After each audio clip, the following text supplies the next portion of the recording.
Ration பச்சரிசியில் ஒரு அருமையான hotel style வெண்பொங்கல் எப்படி செய்யலாம்னு பார்க்கலாமா? அதுக்கு முன்னாடி பருப்பு வடைக்கு 3 வகையான பருப்பு ஊற வச்சுருக்காங்க. இப்போ வந்து பார்த்திங்கன்னா ஒரு பருப்பு வடைக்கு வந்து ஒரு 2 மணி நேரம் ஊற வச்சுக்கலாங்க. துவரம்பருப்பு, பாசிப்பருப்பு, கடலைப்பருப்பு 3த்தையும் நான் ஊற வச்சுருக்கேன். அதுக்கப்புறம் ரேஷன் பச்சரிசி ஒரு அழாக்கு எடுத்துருக்கேன். அதுக்கப்புறம் காழாக்கு வந்து பாசிப்பருப்பு எடுத்து ஒரு அரை மணி நேரம் நம்ம வந்து நல்லா வாஷ் பண்ணிவிட்டு நம்ம ஊற வச்சிடலாங்க. அதுக்கு பருப்பு வடைக்கு வந்து பார்த்திங்கன்னா ஊற வச்ச 3 வகையான பருப்பை மிக்ஸி ஜாரில் சேர்த்து கொஞ்சம் குறப்பாக அரைச்சி எடுத்துக்கலாங்க. அது கூட நான் என்னென்னு சேர்த்துக்கிட்டேன்னு பார்த்தீங்கன்னா மஞ்சள் பொடி சேர்த்துருக்கேன், அதுக்கப்புறம் மிளகாய் பொடி சேர்த்துருக்கேன், உப்பு சேர்த்துருக்கேன், அதுக்கப்புறம் சோம்பு சேர்த்துருக்கேன், அதுக்கப்புறம் கருவேப்பிலை சேர்த்துருக்கேன், அதுக்கப்புறம் கட் பண்ணி வச்ச வெங்காயம் சேர்த்துக்கலாம், அதுக்கப்புறம் இஞ்சி சேர்த்துக்கலாம். சேர்த்து நல்லா மிக்ஸ் பண்ணிக்கலாங்க. பருப்பு வடைக்கு நல்லா மிக்ஸ் பண்ணிக்கலாம். அதுக்கப்புறம் வந்து பார்த்திங்கன்னா இதை வந்து நல்லா எண்ணெயில் போட்டு நல்லா பொரிச்சு எடுத்துடலாங்க.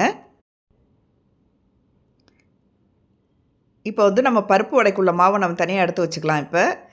இப்போ நம்ம வந்து ரேஷன் அரிசியில் பொங்கல் செய்ய ஆரம்பிச்சிடலாங்க. வெண்பொங்கல் இப்போ வந்து குக்கரை வச்சுக்கிட்டாங்க அடுப்பில். அதுக்கப்புறம் வந்து பார்த்திங்கன்னா 2 ஸ்பூன் நெய் சேர்த்துக்கலாம். இது கூட 1 ஸ்பூன் மிளகு, 1 ஸ்பூன் ஜீரகம், அதுக்கப்புறம் கட் பண்ணி வச்சுருந்த இஞ்சி துண்டு, இது கூட கருவேப்பிலை ஒரு கொத்து சேர்த்துருக்காங்க. சேர்த்து மிக்ஸ் பண்ணிக்கலாங்க. அதுக்கப்புறம் முந்திரி பருப்பு சேர்த்துருக்கேன். சேர்த்து நல்லா மிக்ஸ் பண்ணதுக்கப்புறம் நம்ம ஊற வச்சுருந்த ரேஷன் பச்சரிசி பாசிப்பருப்பு இது கூட சேர்த்துக்கலாங்க. இந்த அழாக்கில் 1 அழாக்கு எடுத்துருக்காங்க. அது தண்ணி வந்து பார்த்திங்கன்னா 4 அழாக்கு நான் சேர்த்துருக்கேன். தேவையான உப்பு சேர்த்துக்கலாங்க. சேர்த்து நல்லா மிக்ஸ் பண்ணி விட்டுக்கலாம். இது நல்லா கொதிச்சதுக்கப்புறம் குக்கரை மூடிக்கலாம்.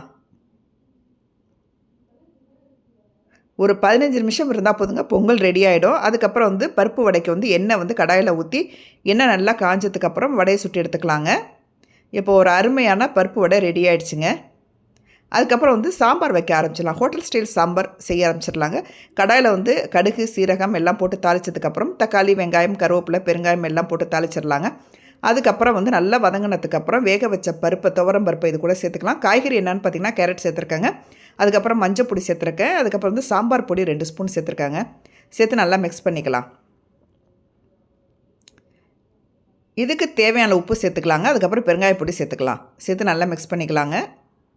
இப்போ மூடி வச்சிடலாம். ஒரு 10 நிமிஷம் ரெடி ஆனிச்சுன்னா சூப்பரான ஹோட்டல் ஸ்டைல் சாம்பார் ரெடி ஆகிடும் பொங்கலுக்கு. இப்போ நல்லா மிக்ஸ் பண்ணிக்கலாங்க. இப்போ சாம்பார் ரெடி. அடுத்தது வந்து பார்த்திங்கன்னா பொங்கலுக்கு வந்து குக்கரை ஓப்பன் பண்ணிடலாங்க. இப்போ வந்து பார்த்திங்கன்னா பொங்கல் நல்லா குழைவாகிடுச்சுங்க பொங்கல்.